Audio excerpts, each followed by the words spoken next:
观众朋友大家好，欢迎收看《村民大会》，我是陈明珍。民国98年2月27号，行政院核定台铁都会区捷运化、桃园段高架化的建设计划哦，工作9年期间来完工。而且到民国102年的年代呢，桃园段了这个铁路呢全部高架化，全线完工通车。不过到9月份，行政院公共工程委员会来了实地勘查，才发现。工厂的进度有落后哦，乜嘢原因咯？主要係因為地方上民眾希望高架鐵路在地下化，故所雙方完全冇共識。除咗以外呢，我配合工廠嚟桃園縣政府嚟進行都市計劃公告實施哦，都見都冇辦法做出來哦。故所土地證書出現問題，到底證書到哪位證書計劃土地冇辦法確定下來哦。像我哋所採比數係到總老師嘅人內嘅強州園哦，你提出講早晨頭來順利嘅時間呢，強州書都限在下晝頭來嘅時間，你強州書啊是全部工廠人員獨提起嘅，因為政府嘅行政程序出現了問題，除咗那種政府然後民間嘅意見完全冇相同意見呢，韓國那個行政程序也出現問題，到底了。300億元提案呢，還有哪條問題值得嚟一起討論呢？等下嚟到平鎮市嘅沙加文化中心，請台黨來賓，然後台下鄉親共同嚟討論一場嘅關係。開會了！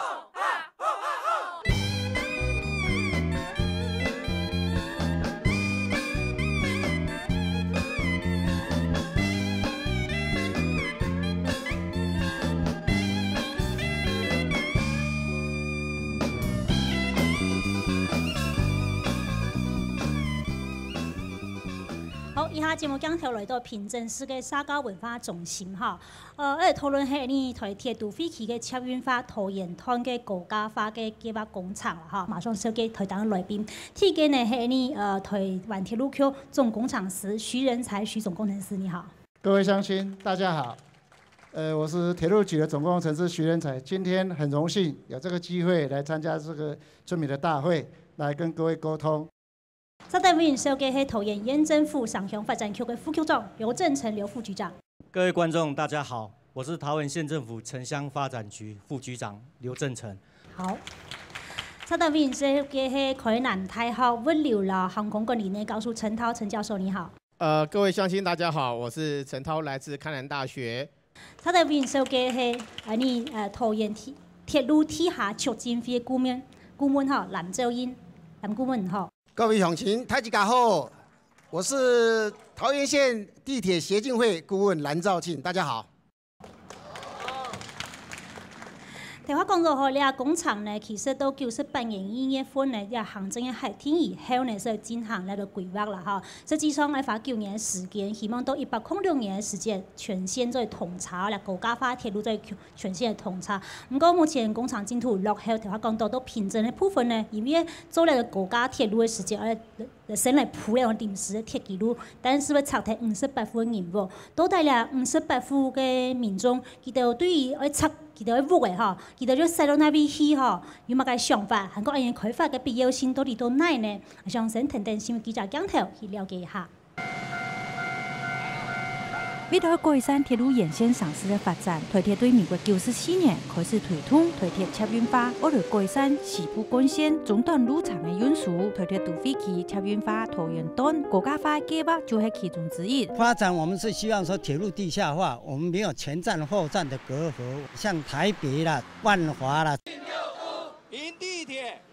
桃園鐵路捷運化愛行高架也係地下化，台鐵韓國民間一直冇共識。去年台鐵開始通工做臨時鐵路，為捷運化工廠先做準備。差不多韓國土地徵收的問題，這個引起爭議。都是天然瓦斯管，地下也有那化糞池，那我們以後要怎麼挖？101年7月11號，我在桃園縣政府城鄉發展局都市計劃使用分期證明裡面，我是住宅區哦。102年的時候，他就把我改成說要拆房子。為了減少同地方的衝突，台鐵千陽台鐵本來就有嘅路權範圍地圖開始通工，不過地方嘅民眾還係認為有下那好嘅做法，幫交通建設做得順勢嘅推動。從那火車頭後背新興路哈，這邊過來哈，做得出只打通平鎮市城的路哈，規下平面道路來講哈，有好利用嘅空間挺多，啊，這兩萬行人嘅路來規劃建設哈，實在是真方便啦。啊，呢方面來講，政府的建设也係講台鐵橋的鐵路國家化吼，做嚟做整好的建設老工廠，也做嚟保護，也係講來保障到人民的財產。台鐵要做臨時鐵路的工廠，單平鎮市承德路一下就58間嘅無嘅惡拆鐵，係啦，大家人人底下無嘅惡拆，上邊惡拆一塊。佢也冇實際上公布到有幾多嘅土地個拆，或者講排人來攏講。建設係為咗滿足大多數人嘅利益，發展係為咗繁榮地方，唔過保障人民嘅生命財產，係咪真係第一順位要先做嘅？我發展落去當然要建設啦，建設那長來無、連來無都無大項發展嘛，個東西。看到新聞樣片啊，先嚟搶救你現場有來到你58戶其中嘅民眾嘛，咱嚟講下，做乜嘅人都因為講，你都冇贊成拆屋嘅嚇，韓國人都開公聽會嘅時節，也有問過規劃單位講，到底拆幾發、拆幾多嗬，佢哋也冇辦法讓人詳細講出來嚇。面對一樣嘅情況，你哋心情，你哋想法乜嘅像家屬表達下意見好冇？呢個詳情。我認為講呢個拆嗌屋。哈，就是雖然我掠到嘅人民百姓，又反映講唔好讓佢拆，哈，你掠到官員冇法度幫佢最好嘅答覆啦，哦，答擺來就，從因等下我哋講啊，以後啊要做得，我都要轉移咧。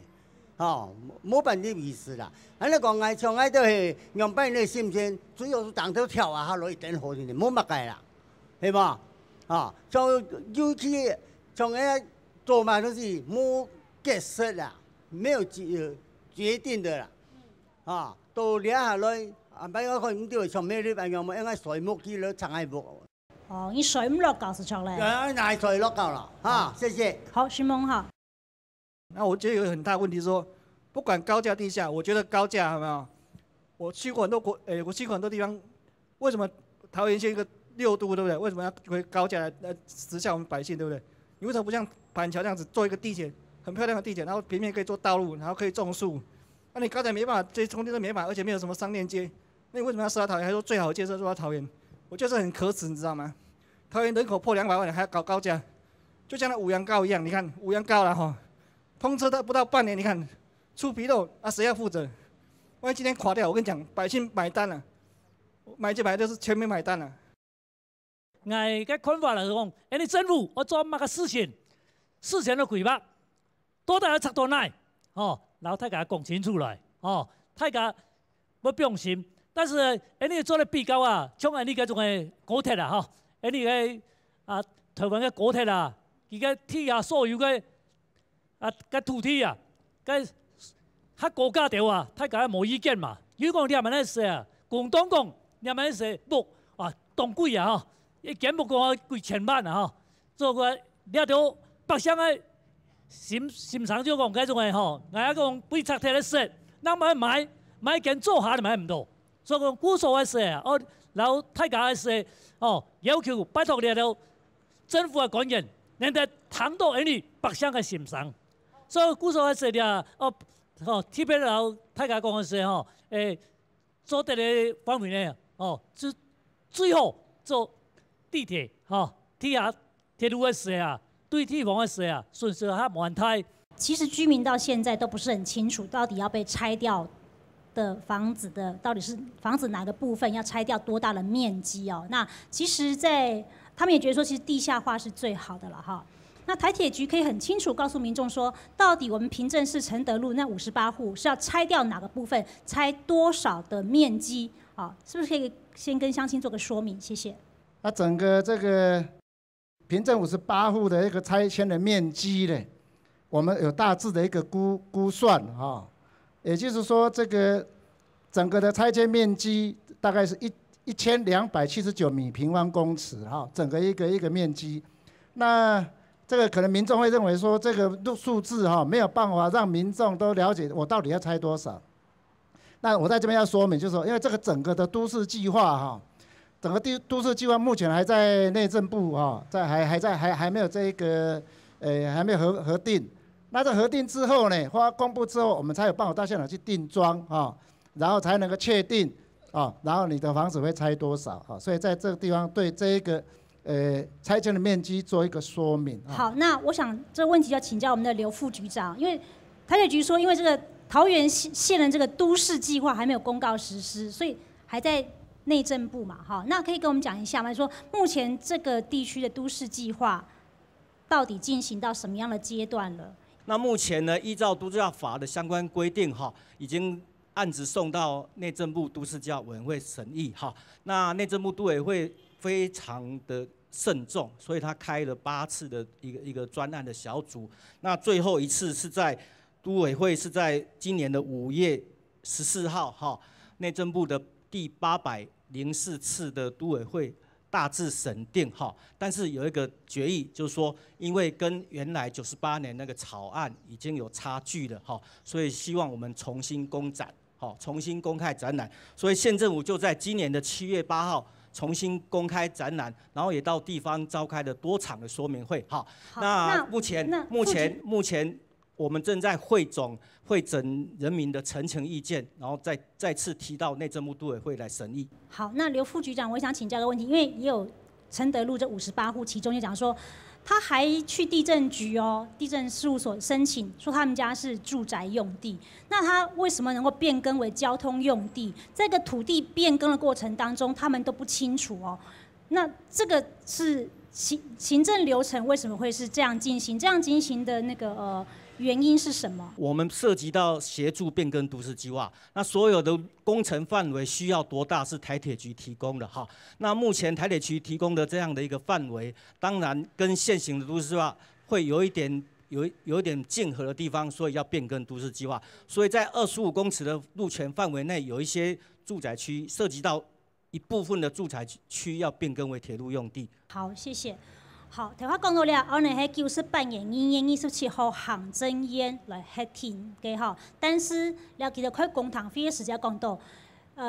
其實需用地人必須在報請事業主管機關許可之前就要召開公聽會，所以公聽會是在101年跟102年才召開的。理論上是該在98年2月之前就要召開公聽會，結果是拖了4年之後才召開公聽會。那我想請教一下藍顧問，就是說你們這個部分一直質疑說，這個案子本身在行政程序上面有很大的瑕疵，包括我們剛剛問到，就是說，難道在變更這個民眾的這個住宅用地為交通用地之前，不需要先通知他們嗎？他們都沒有被告知。那針對這樣一個行政程序上面瑕疵，你們的看法是什麼？是的，那麼程序正義是我們現在呢整個全國的政府公務人員系統面臨最大的挑戰。也就是說，公務人員現在講的話，人民不相信。我常常跟大家講最近大家覺得討厭財團，可是有一個團大家更討厭了，就是整個公務人員呢，我們叫做文官系統，我們叫它文團好了。這個文團本來在服務百姓，否則為什麼叫公務人員呢？所以這個公務人員的文團呢，現在不是服務人民了，全部在為這個財團在爭取福利。像這一次這個58戶，可能觀眾朋友誤解了。第一次報准的這個60米林蔭大道的時候，要拆4000棟，這個政府告訴我們協會要拆4000棟，2萬人要無家可歸。那麼再一次呢，我們跟他告訴他說，這個林蔭大道沒有必要性的時候，他現在改成就現在的這25米現有的鐵路局來施工，鐵路用道來施工。他告訴我們有700棟要拆呢。那我們今天這個58戶只是一條街呢，是整個700棟的縮影而已。那麼我要跟大家講一下，我們承德路你做得好，像地下化就跟台北承德路一樣那麼漂亮；你做不好就跟汐止一樣，那個高架橋下面那是非常糟糕的。公共建設有個必要性公益性所以你看到底你桃園團嘅鐵路高架化呢，個公益性必要性到哪邊呢？看到的是，來到公益性部分呢，佢首處的17隻嘅偏高土所以這整個沿線呢有17公里左右，有17處的平交道，這平交道密度是全台灣最高的，所以台鐵講對老17隻偏高土對摩鐵是變做的高架化，所以安全性會增加。再來呢，那鐵路老人都市呢切咗2班啦前站後站嘛，所以地方上的發展是冇平分。但是用高架化的話，是没像切做两般共用，所以土地要做完整利用，要做平衡你前瞻后瞻的地方发展。再来看到是改善你大个环境啦，所以国家下半年50%土地规划做公园绿地，所以。再来是增加地方嘅税数啦，哈，查证500公尺以内嘅土地增值呢會增加330億元，哈，也係你做嘅一種嘅評估啦，哈。但是看到係目前都在到佢哋嘅規劃書裡面講到呢，整個308億的工程經費裡面呢，桃園縣政府要負擔的土地取得費用是53億多啊，這56億是還要加上新北市鶯歌的那個鳳鳴車站那部分，所以。看到是土地取得是56億，土地增值是330億。我想請教一下陳教授，這330億是所有民眾利益均沾嗎？這個經費的問題，我們必須從一個整體的一個桃園市整體的一個發展來做評估。那我們必須考慮到，今天我們當一個鐵路地下化，我們整體發展的時候，我們帶動的是整體區域的躍升，它是一個質的躍升，從一個平一般的居住環境變成一個世界型的大型都市的一個發展，那就是有點像我們新市鎮的一個建設，所以我們土地的價值、周邊的價值就會大幅的攀升。所以教授，你的意思是說，這個高架或地下這種海平面的高度，其實都不是重點，重點是規劃者、他執政者他的視野、他的高度是什麼就對了。是的，他把桃園市定位在哪一種形式的層級？哦，那我們如果以目前全世界有主要機場的城市來看，那都是一個國家最重要的城市之一。所以說，當我們桃園市的規劃角度是以台北市同級的話，所以說我們規劃角度最現成的案例就是桃園那個板橋那個新市鎮的一個整體開發，我們就必須以那樣子的規格來做一個整體設計的概念，來貫穿我們整個桃園市的發展。那我們這個地下化或者是高架的一個案例，就是一個典型的一個經典。我們的視野是在哪裡？然後我們視野在這邊，我們再根據我們要達到的目標去做相關的財務規劃。謝謝陳教授。哦，但是我也想請教你現場的詳情啦，哈。其實那種衝開嘅交通建設的工廠，哈，也係有為到共享的利益嘛，哈，所以。中央政府要有一個規劃，台鐵局這樣的規劃必然有台鐵局它的一個想法，它想要改善整個西部幹線的這個運輸動線能夠更流暢，或者說能夠增加它的周邊的效益等等，其實也是用心良苦。為什麼當地的居民你們都不買單啊？做乜人都因為講台鐵要用規劃，縣政府要用批核，唔得都因為講做唔得，唔得想法係乜嘅，所以做卡數，然後你講清楚嘛。你現在把眼睛閉起來。你想想看，我們桃園現在變成什麼樣子？2條高速公路貫穿，66快速道貫穿，還有一個很高大的五楊快速路，很高大貫穿。將來以後再加上一個鐵路局高架貫穿，還有天上的飛機飛來飛去，這是一個什麼樣的都市啊？哈，我們明年要升6都。我跟各位報告，你把桃園那個天空的藍圖把它看一下。將來以後，桃園會變成一個4分5裂的桃園，2條高速公路貫穿，還有6條快速道路貫穿，還有那個我們的鐵路高架貫穿五楊高路，哈，還有那個一個捷運從青埔那邊過來，很可笑嘞。我晚上睡覺和這個想，我們這個桃園怎麼變成這樣子了哈？那我們桃園的鄉親真是客家人很好欺負哦，哈，國家的總統府台北市都地下化。我們桃園的現在好不容易等了30年、40年，鐵路居然等了一個高架化，還有一個五楊高速公路蓋那麼高，那以後的話，我們這個桃園縣真的是被人家當作一個國際的笑話。桃園縣政府是非常的無能，有彩挑升6都，冇彩挑做國際級的建設，都冇彩挑無能，都冇彩挑錯嘛？台鐵局，我問你，為什麼台北板橋萬華可以地下化，大台南市地下化，你看不起我們大桃園市是不是？為什麼我們不能地下化？你說台鐵局，你表明一下，為什麼我們不能地下化？我覺得你們根本就是簡單的一件公共工程建設，你就是地下化，你不要擾民嘛。等一下又要拆什麼拆后门，等一下拆厕所，你根本不需要做这些事情。好好的一件事情呢，给你们这些无能的，交到你们无能的人的这些决策者的手上哈，就是这样，害我的老百姓安不得有衰唔得，又赶紧半夜3更半夜来吵，不给吵嘛。那徐总工程师，桃园的是地质条件不适合呢，还是说在整体规划的一开始呢，就是用高架来进行，或者说有其他原因非得要高架化不可？那现在如果要走地下化的话，会面临什么样的困难？跟大家先报告一下好不好？谢谢。谢谢刚才有一些有关地下化的一些问题啊，我想我在这边提出一个澄清跟说明。那台铁局它只是一个执行中央政府核定的一个政策的一个执行单位啊，那整个的高架也好，或者地下化也好啊，我想是整个政府核定的计划之后，那交由铁路局来执行了哈，所以各位可能误会了哈，这不是铁路局可以决定说是高架或地下哈。据我侧面的了解，当初县府也有对地下化也提出了一个其中的一个方案之一。也经过讨论啊，那为什么最后呢会有一个高架化的一个决定啊？我想它有几个，现在的我们来讨论有几个点面向要来讨论啊。第一个当然是建设经费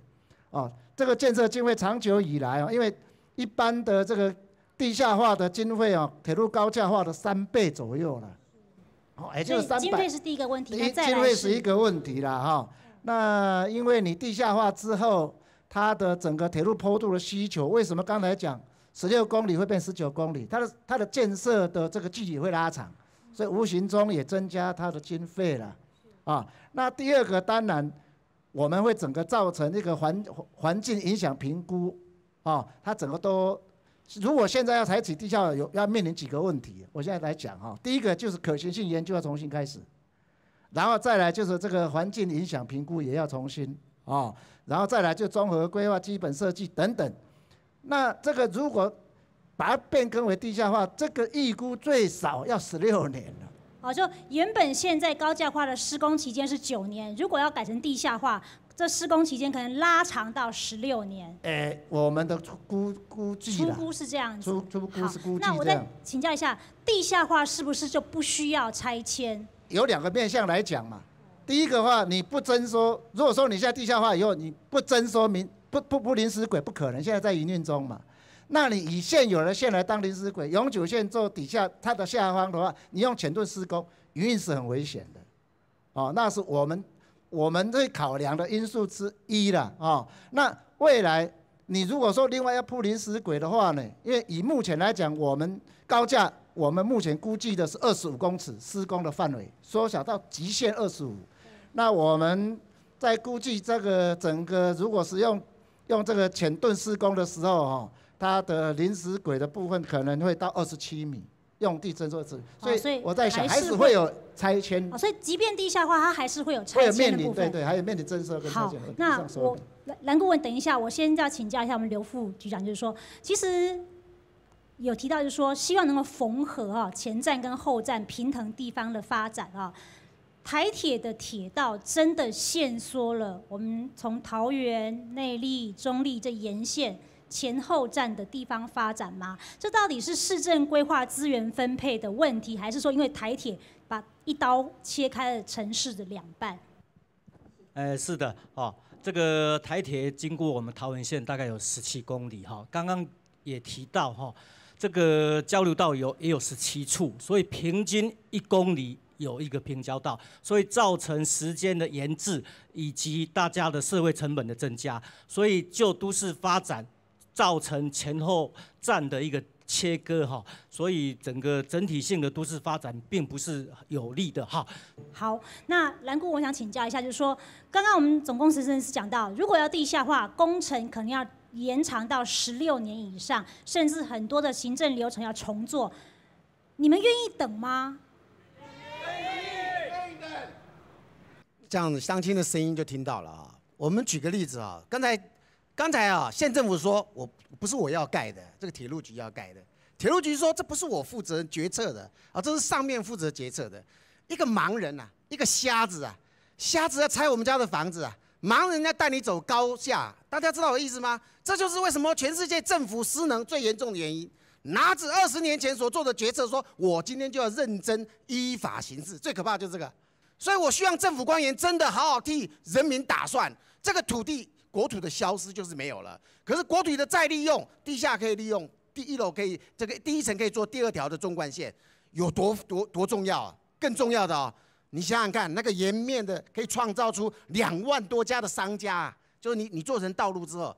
那商家就是我们这个店面可以缴税，国家就有钱。我们主持人最担心乱花钱。可是这种制造2万只的这个金鸡啊，金鸡母啊，所以我说政府千万不要杀鸡取卵，我们要培养2万家的这个店面，1条纵贯线就2万家店面。好，那我们先来看一下哈，到底了铁路高架化，你团高架很有蛮规划的。再看到了铁路的高架路线，係從你新北市延高的豐民茶站開始啊，豐民茶站開始，所以一行到了到來都係呢平面的部分哈，到你桃園茶站，睇到你嘅內啦，還有中啦哈，然終點係到你平鎮了地方哈，也有上次提到講，係咪？終點了地方係平鎮的火車站，因為平鎮有21萬嘅市民哈，當然佢哋希望講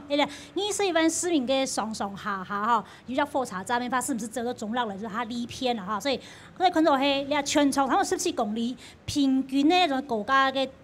係16米哈，16公尺按高哈，最高嘅地方喺度你中豐路嘅中路車站嗰度哈，要經過個通義後，也就是所謂機場聯絡道，嗰度呢，你嘅高架路線才來到你嘅19公尺lan將近20公尺按高啦哈。那想要請教一下我們陳教授說，這樣的一個規劃，好，還有對照剛剛鄉親的需求，你怎麼樣看待？就是說這民國82年提出的構想，那基本上當初會有一些限制，就是說我們桃園那還是一個縣，我們常常被中央用很多。20年前桃園還是一個縣，可是106年高架完工的時候，桃園已經是第6都了。所以我們現在就必須依照現有的情形，來將舊有的計劃做調整。我們必須以國門之都的一個概念，像剛才我們現在這個整體的一個道路，在全世界，在人口密集的地方，在人口繁華的地方，都是借由鐵路地下化做一個區域的大幅的改造。那我們在台灣，各位可以看到，我們整體的區域改造是可以看得到的嘛？我們可以看到林口，我們可以看到三峽，那他們做了多久？只要主政者有決心，只要人民能夠跟團結起來，跟中央政府去爭取，這都是立即明顯，在短期的時程內，3到5年內都可以看到明顯的結果啊。那中央政府的決心，當人民沒有聲音的時候，政府就沒決心；當人民有聲音的時候，當人民夠團結的時候，地方的首長他就會有決心，他就會有壓力跟中央去爭取。那我跟各位再重複一次，中央政府的預算，它很多是固定的，但是它有很多是可以調整的。整個桃園因為現在有航空城議題也是很熱，所以配合整個機場捷運還有整個航空城規劃，看一下桃園的這個路網啊，這個比較大的新興的公共工程路網。再看到了係桃園嘅捷運啦，哈，嗱你那種台鐵啦部分的連沙很有擺型哈，所以看到了鳳西兩條部分哈，現在係桃園捷運嘅鳳線，原本的捷運紅線，現在好像比較沒有聽到捷運紅線的規劃，而是取代的是台鐵高架化這個部分啊。那中間其實這個中壢車站呢，又還牽涉到機場捷運藍線的這個共構的部分，就說中壢車站呢，它這個機場藍線捷運的站體跟台鐵高架化的站體要共構啊，這個部分呢看起來是蠻確定的啊。在桃園車站這部分呢，是不是也要做一些高架，或者說其他跟這個捷運做共構哈，還在討論當中。故說呢，你個想法是講，因為台鐵的高架化，你個桃園是少一條捷運鳳線的哈，所以其實因為講，其實實體咧唔單止係一種發展的機會哈，是講鐵路地下化在平面、透露平面在做好好利用安樣發展的機會，和少一的一條捷運鳳線哈。因為整件安樣型呢，像先廣告協會下，等下來繼續討論。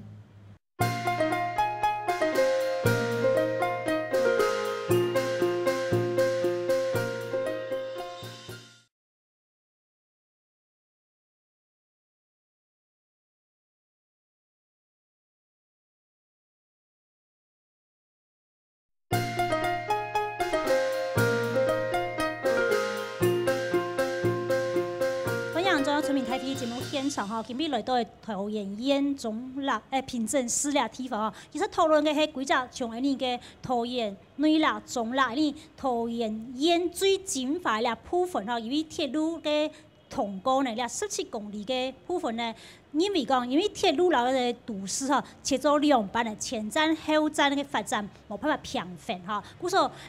到民国82年时间是有提出一样嘢来改善计划，当时的想法是讲做高架也做地下，但是到民国98年时间的时候，迄阵的计划呢是铁路高架化了哈。不过民众因为讲，其实高架化当初模式较慢嘅，所以升级到第6度嘅桃园市啊，因为地下化係較好呀吼，都來看下高架化也好，也地下化較好吼，來看下比較嘅圖。再看到嘅係地下化嘅化價是喺前台鐵924億啦哈，所以使用100年，即係做英國嘅地鐵嘅經驗，平均呢1年做係9.24億元哈，土地增稱呢係330億層。增加3倍按多，其實佢頭講到2萬間嘅黃金店面嘛吼，那整數面積呢唔是整數嘅，因為地下化嘅，所以也唔是蒼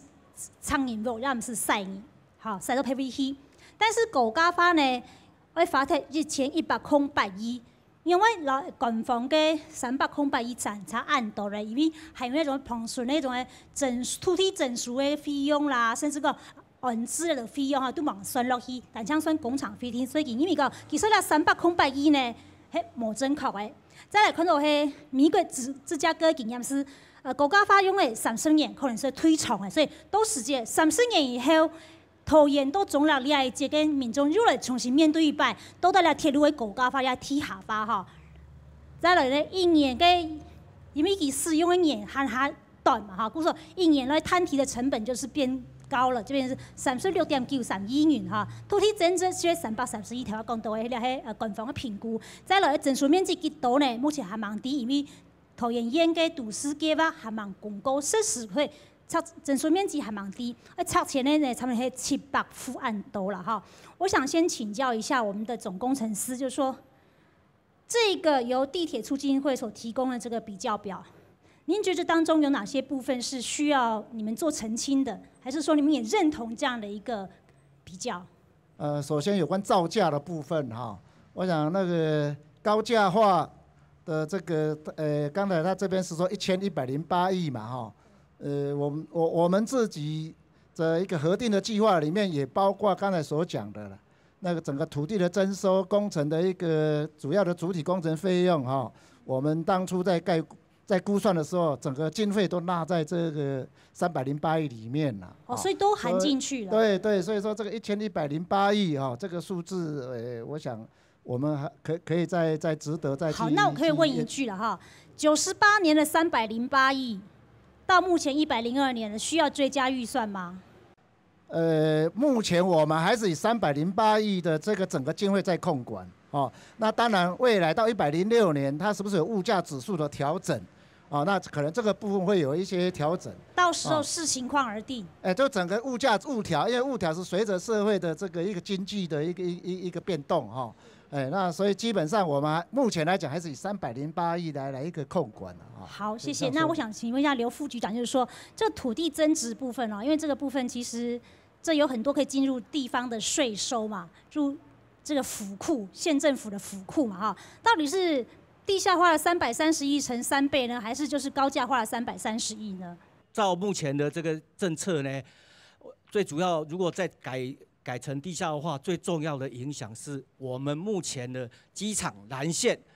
捷運的藍線要拉到中壢站，桃園捷運的綠線要拉到桃園站，那這些規劃都在同時進行中，所以這些規劃都是以98年2月行政院核定的這個台鐵高架化的基準來進行規劃設計。好，假設不延續了這個政策的話，那整個我們桃園縣的捷運建設會因此而影響非常重大，所以這是不得不的一個選擇。頭先您嘅劉副局長講到，因為呢一條桃園到總立嘅高架化鐵路嘅高架化，喺呢下地下化嘅時間，唔單止呢條鐵路天天哦，再看到係呢幾個桃園嘅捷運，包括大嘅航空廠嘅話，點樣都會桃園捷運嘅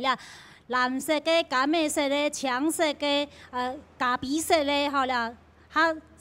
黄奶色嘅，吼球的色嘅，吼暗豆色嘅，吼捷运路线都会输到样样。故说看问题唔单止单枪从那条缝线来看听听，因为俩牵涉到的是几只暗道嘅太讨厌天气的路面哈。那蓝顾问，你怎么看这样子？就说其实是牵一发动全身啊，不是那么简单。我们都去看过板桥车站，也就看过台北车站。你下去2楼呢，对不对？坐火车在地下吧，再下去2楼就坐捷运了嘛。所以2楼下去了不起的地下5层，解决了铁路，也解决了捷运的问题。就如同你刚才讲，中立车站以后是共构，捷运跟铁路共构，你到台北车站到板桥车站都可以5层楼就解决了。可是刚才的局长刚才的副座又告诉我们，这技术官僚，刚才讲陈教授说的技术官僚常常用技术在吓唬老百姓。你们看看，高架6楼呢，然后这个机场捷运在地下6楼呢，总共12层楼。我举个大家跨年的时候，所有电梯不准开。你叫我们的欧一上、欧巴上，还有我们的小孙子，要走12楼到台北去跨年，你听得懂我意思吗？因为高架铁路在天上6楼，因为它的捷运在地下6楼，总共12层楼。你叫我们的百万的老百姓啊，跨年的时候要走12层楼，这个哪里是高架？高架是绝对不可以实施的方式。你光想那个楼层，你就会吓死你了。所以我说，技术官僚不要再骗人。高架也是铁路局施工的，板桥也是铁路局施工的，台北也是铁路施工，高雄也施工完毕了。从来就没有发生说共构会发生严重的这个延宕。还是那句话，政府的决心在哪里？乡亲们，你们决心是什么？你们想要的是什么？请举手发言好吗？好，来这位。桃园县因为吴思扬98年度才升格，准备要升格为我们第6都。那既然要升格第6都的话，就要做整个桃园县的都市的全面检讨、全面的规划。包括刚刚讲铁路地下化也好，所以黄仁柱先生，你是认为说，其实既然桃园在明年就要升格为第6都，就应该要拿出第6都的高度和规格来跟中央反映，这20年前以桃园县的规格所做的计划，我们需要提出变革。对，这个就是我们大家想要的。因为今天民意调查，大概有80%都希望铁路地下化，这样才能够带动桃园县的第6都。也就是说，除了铁路地下化以外，另外在整个都市的规划，33处的都市计划要把它缝合起来，规划外环的道路，让整个桃园县都能够互相的连接，这样子桃园县才能够真的成为一个大都市。大家说对不对？我手上拿了2张就是政府还有那个工程顾问公司给我们的答复，但是这边有一点我要念的就是说，政府他说，因为你地下化以后不符合政府提倡的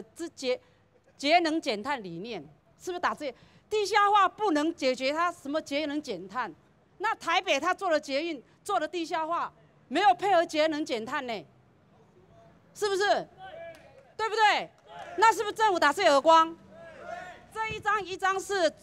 工程顾问公司给我们的答复，一张是铁路局的答复，那不是很奇怪吗？现在每一个单位都说我是执行单位，我是执行单位，总工程师也说我是执行，我没代志。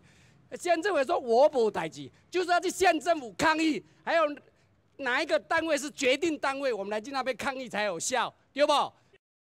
如果铁路地下化，那这个地面上就多了一条纵贯线，请各位想一下哈。如果像台北市的敦化南路，如果像台北市的仁爱路，请问一下，两边25公尺到100公尺内所能够构建建筑的大楼有多少？有人认为是地主获利，有人认为是民众获利，其实不对。真正的获利是政府获利，台铁局获利，桃园县政府获利，还有我们的企业家获利、财团获利，民众只是就是说民众只是顺便保留房屋而已，房屋不用拆。各位稍微想象一下，30层楼的大楼，一个建坪以目前的行情30万，请问一下，铁路沿线长达17公里，就算17公里去掉头截掉尾，就以最精华的桃园市跟中坜市之间的10公里来算，没有2兆吗？这个利益没有2兆吗？这个利益绝对不是人民获得，这个利益是台铁局活化的结果。那带动了2兆的房地产或土地增值的利益，到底是民众拿到了，还是财团拿到，还是政府拿到了？你的想法是什么？我跟主持人报告一下，这个是政府拿到，台铁局拿到，桃园县政府拿到，然后民众也获利。那所谓获利就还是6赢就对了。对，那民众获利的部分在哪里？我跟各位报告一下哈。以目前我们地方税的税率大概是1%啦，以我们目前的地方税的税率大概是1%。如果房地产的市值跌了2兆，1年损失的税收就是200亿，1年损失的税收就是200亿。那这个少了200亿，绝对不是台铁局的官员或者是我们桃园县政府的公务员会拿出来，绝对不是，一样是摊派所有我们台湾民众，尤其我们桃园县200万的县民平均来负担。你啊，来看台样片，看下个倒带恁个记者都台北各种的捷运，韩国铁路、高架化也有，地下化也有，倒带高架楼地下嘅检查都那边来看下种个样片收集哈。好，看到的了是高架化嘅细致嘅火车头，然后火车头面前开门了一条6米的巷道，而且是此路不通啦，然后高架化的细致的铁路啦哈，然后地下化嘅中桥哈，中桥的铁路也地下化，并台铁、高铁都在地下化，所以看到2片的街廓的感觉是很不一样的哈，所以这个绿带啦，这个很宽敞的这个部分哈，再看到顺头的主边的建设呢，这边有黄昏市场啊，细致的下边呢有高架下面有黄昏市场，其实也带给民众蛮好的生活便利性嘛哈，但是看到中桥那边呢，就是高楼大厦哈，百货公司哈，所以做个买卖嘅部分哈，可能也是有所检查哈。再来看到迄台北嘅捷运高架楼地下化检查到那边啦哈。那高架部分迄复兴北路哈，其实复兴北路啦，忠孝东路哈有交叉部分哈，但是看到迄复兴北路往街人哈，都会知道一条啦，当归于还有那个捷运线都要给你紧勾哈，所以就这个天际线看起来其实是比较被切割不完整的。那到那个忠孝东路啦，那个敦化南路还有看到迄也种迄街路是看起它漂哈，所以做整体的规划，那种共享设施啊，它导向那个人行步道啦哈，这种公共造景啊等等，看起来的感觉哈是较无相同啦哈。所以咧，当摆呢，迄个高架嘅台铁捷运经过复兴北路了部分哈。都还不会经过的时间，虽然讲经过14路后哈，它们3一头，但是还有个压力存在。但是了路迄它太条是你敦化南路啦，个忠孝东路，所以带通看起来感觉是有所检查啦哈。过来看到迄车站顺头500公尺的建设的部分哈，它都会商店街，而且到看到它都暗的哈，是无开店的，还有开那种加油站啦哈，空地就相对比较多了哈，所以也迄高架。跟地下高架楼地下虽然有台铁咧，也有捷运咧，但是看起来景观是很不一样的。那我想请教一下我们的刘副局长，就是说，其实刚刚这段影片是在台北拍的，因为台北经验很多乡亲都提到嘛，他们觉得高架的效果跟地下的效果就是不一样。影片我们从台北经验来看，也是呈现这样一个感觉了哈。那您怎么看待台北经验给乡亲们的这个想法的这个冲击呢？台铁高架捷运化是整个桃园捷运路网不可或缺的一个环节，会构成这样的一个整个捷运路网，那对整体性的交通安全，还有这个消除前后站的一个发展的差距，以及它未来会改建三个车站，以及增设3个车站，对我们沿线的居民的交通的可及性、便利性都有很大的注意。那我刚刚说明了，这是一个选项。我们必须按照这样一个对都市发展立体化的一个过程，我们来进行这样的一个任务的完成。桃园水啦都种了，迄你桃园烟伫要拄人口最适种的金法替代啦所以开啊，其实因为讲按金华人口按多个地方，伊就因为天下花迄较好嘅选择，都在了解愈个高地位地段咧，但係極多嘅人，而喺人口密度又極多咧，可以講嚟到比較圖吼。台灣各地方人口密度嘅排名到2013年嘅青年代為止吼，台灣前5名的都市密度人口很多的是桃園縣的桃園市、八德市、中壢市、平鎮市。台灣人口密度是每平方公里645.15人，桃園市呢大概是11900人。所以從這個人口密度來看，我想請教下陳教授，這個密度是這麼樣的多，那但民眾一直覺得說，其實地下化之後可以空出來的街廓的面積，台鐵可以活化的面積，其實都增多了。那其實真的可以縫合前站跟後站的這個發展的這個平衡的問題。您怎樣看待這人口密度跟高架地下之間的關聯？因為我們在做整體規劃的時候，有一個理論值啦，一個理想值啊。那技術官僚，因為剛才我們聽到2位長官，他們一再的是以技術的角度來說服各位民眾，說你們如果不接受我提供的這個東西，那鐵路就沒辦法解決。但是我們必須以更高的角度來看，事實上，在我們的中央政府，它是可以提供更好的一個產品，它可以把我們的鐵路做一個整體的一個開發。那依據人口的密度，那各位如果在交通的一個實務上來看，從高架的一個方式來運輸的話，通常都是在人口稀疏的地方啊。那對於旁邊的屏東潮州的鐵路高架化嗎？對對，通常啦哈，在原則上，在人口的高密度區一定是地下化，然後藉由地下化的過程中，把整體的一個都市計劃做一個升級。那剛才大家一直我想長官們一直提到說，我們要解決鐵路的問題，我們要解決平交道的問題，但是他忽略了我們整體商業的利益，各位民眾居住房地產的價值。當你們的房子旁邊是一個高架鐵路，你們看美國相關的影片，晚上的火車咔啷咔啷咔啷咔啷，每天開12個小時或20個小時，那各位的整體的房地產，它是慢慢的往下降。當我們的鐵路地下化的時候，我們做一個整體的通盤的高規格的一個都市計劃，我們整體的一個房地產的價值是往上升的。藍顧問了哈，你不擔心這個地震的時候，地鐵這個其實很難救災，還有這個下大雨、極端降雨造成滯洪池嗎？這個問題，英國170年來啊，你有沒有看過倫敦的地鐵發生你剛才的問題？可是你卻發生做這個舊金山的大地震之後，都是高架的橋梁在斷裂的。倫敦的160年，你有看過這個地下的鐵路發生問題嗎？所以這個這是一個實證的這個說法，非常清楚的。倫敦的地質跟台灣這種地質不一樣。那我跟你講，我們桃園縣的地啊，我們桃園的地都是那個歷史地，全台灣最好的地。所以我認為呢，在桃園呢可以用200年，對不對啊？那我想請教一下我們的總工程師的說，剛剛民眾講到10級風就要停駛哦。那整個西部幹線其實不只是載人而已，它也有載貨，還有國防的這個功用。我們常常看那個鐵路的拖板車載着戰車啊，然後載着這個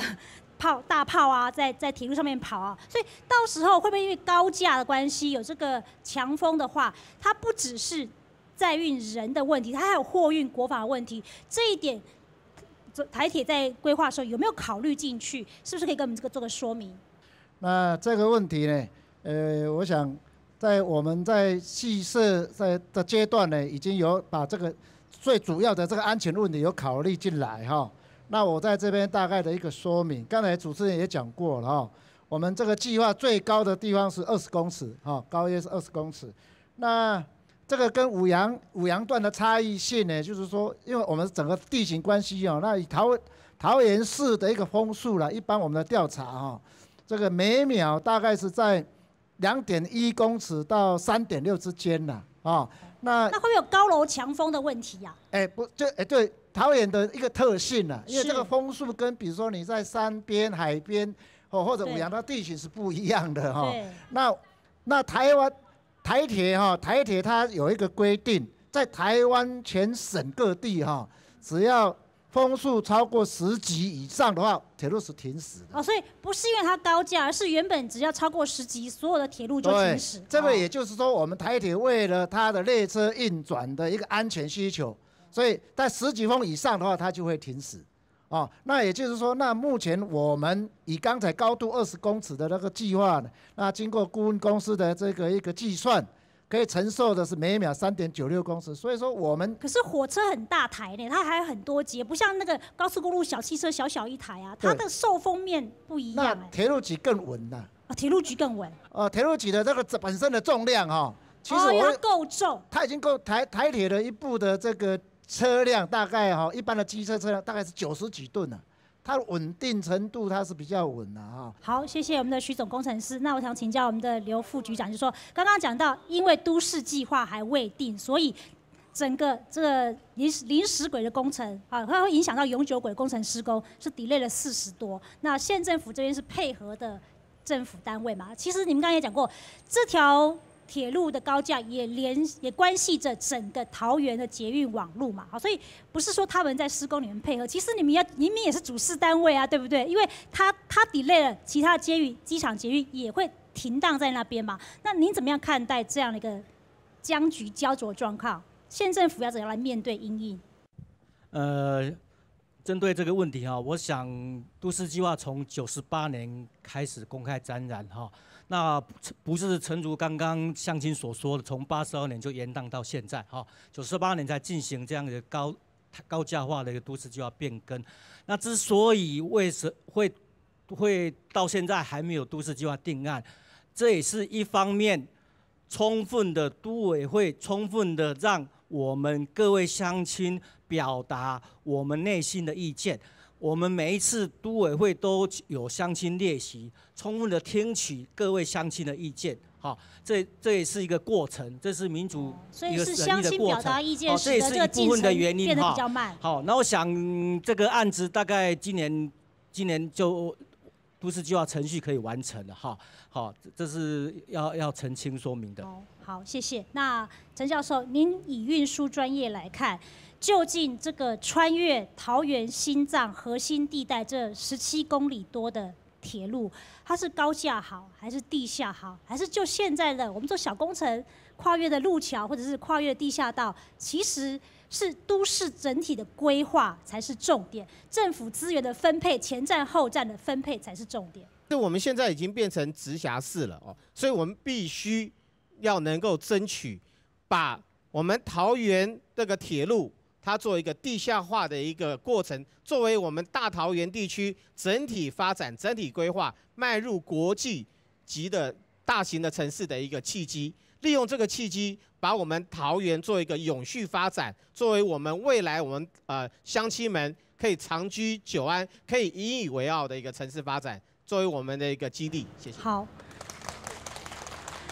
頭我看到了鐵路和特別的呢個機場嘅捷運啦，機場捷運其實也係幾條航空場嘅計劃之一哈。整個航空城是愛台12大建設旗艦計劃了哈，所以以這個旗艦計劃的國家級高度，我想請教藍顧問，你怎麼看待鄉親所提出來的這個想法？我這邊有一張圖我們請導播給我們 take 一下。這個人家說是曼哈頓啊。大家都猜曼哈頓，紐約的曼哈頓，結果它就是現在的板橋，大家鼓掌一下好不好？就是我們明天的桃園，好不好？所以這個不是一個空話，是一個實際可以實踐的道路。所以呢，我們為什麼提出慶6都？6都嘛，你就要有實際的作為。下一任的直轄市長挑起擔子，慶6都贏地鐵，好不好啊？好，廖紀念。都桃園來落買屋的入籍的人數是全台灣最高，就是因為高房價逼得台北市的年輕人、新北市的年輕人買不起這樣平起平坐的這種高房價，所以來到了桃園。所以基本上要思考一下輕嚴肅的問題，是講鐵路的高架化也好，地下化也好，當然各有各的見解，各有各的想法，到底哪一種較好啊？像其實係需要多多溝通、談大家意見。但是你要問的係審委一隻納稅人，咁最近400空白議員是在解決問題，韩国的4个300亿元以后呢，佢所创造出来的利益，到底是马啥拿去的？马啥得到了利益，马啥享受到？啊，想了解喺正经的台嘅事情。啊，希望咧也提供电视机头嘅观众朋友共同来思考。以上係特別村民太飛，感謝您收看。下禮拜請同樣時間持續收聽村民太飛，是我大家安子生。